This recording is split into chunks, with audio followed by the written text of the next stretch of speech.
The Detroit Pistons are one of the biggest playoff teams of the 24-25 NBA season. But it wasn't because they were one of the best teams. I mean, they kind of were. They were the 6th seed, pushed the 3-seeded Nova Knicks, to 6 games. But also, they really went from the worst team, arguably in NBA history, to one of the playoff best teams, top 6 seed in the Eastern Conference.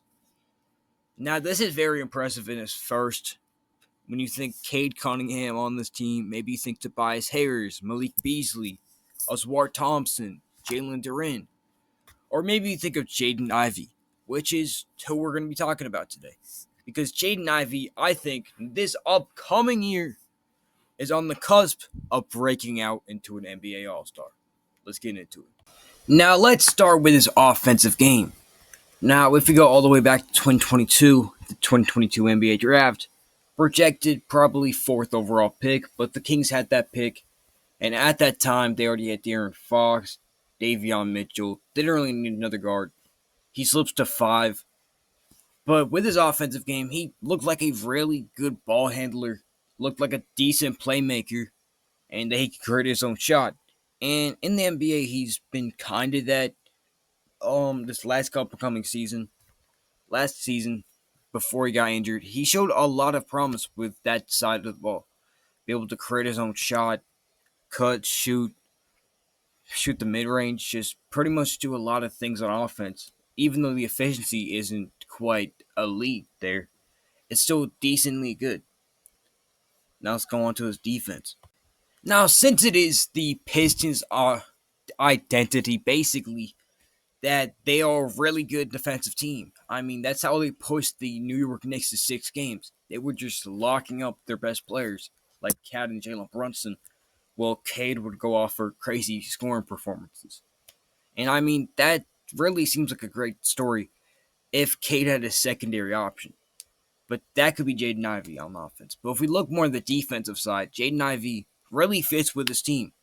Honestly, he's a very underrated perimeter guy. He can really guard the perimeter very well, can go out and get steals, maybe not lock up the other team's best player, but he can still go out there and guard one of the best guards out there. Like maybe potentially Jalen Brunson in the playoffs, maybe Peyton Pritchard in the playoffs, but honestly, Peyton Pritchard's hard to guard. Maybe he can guard Anthony Simons, I guess. Or D. Mitch, Garland. He just looks really good out there on the defensive end during perimeter. Not so much in the interior, but he still tries. But yeah. The next thing we're going to be talking about with Jaden Ivey is his overall amazing potential. If you really look at this roster, you could think of guys with high potential like Cade Cunningham. Obviously, he was the number 1 overall pick back in 2021. Go to the 2022 draft, there's Jaden Ivey, Jalen Duren. Jaden Ivey, I think, has the higher potential out of both of those guys. 2023, they drafted Oswald Thompson and Marcus Sasser. Marcus Sasser is more of a bench player.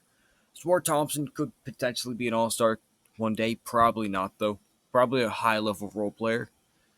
Go to 2024, they drafted Ron Holland, who has been in more fights than has scored 10-plus point games. Don't fact me on that. That may or may not be true, but honestly, with how I saw him last year, probably true. But out of all those guys in 2025, which I don't think they drafted anyone in the first round, and I'm pretty sure the only guy they got in the draft was Chaz Lanier. I mean, their pick was Johan Berger to the Timberwolves. But I don't really think they have any other guys other by Jaden Ivey with truly high potential.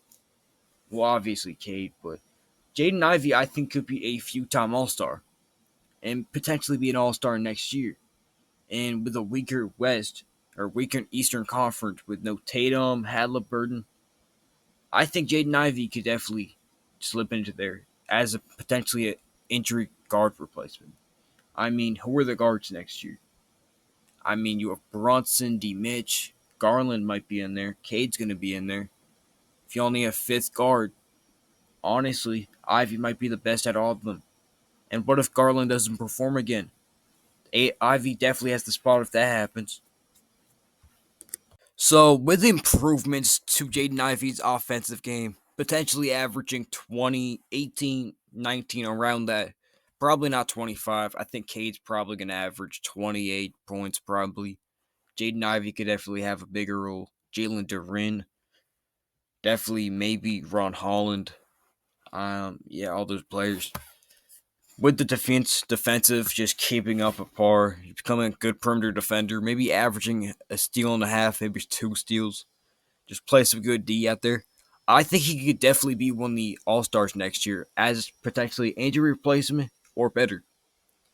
Now, how good do you think Jaden Ivey will be in the NBA? Let me know down in the comments, and I'll see you.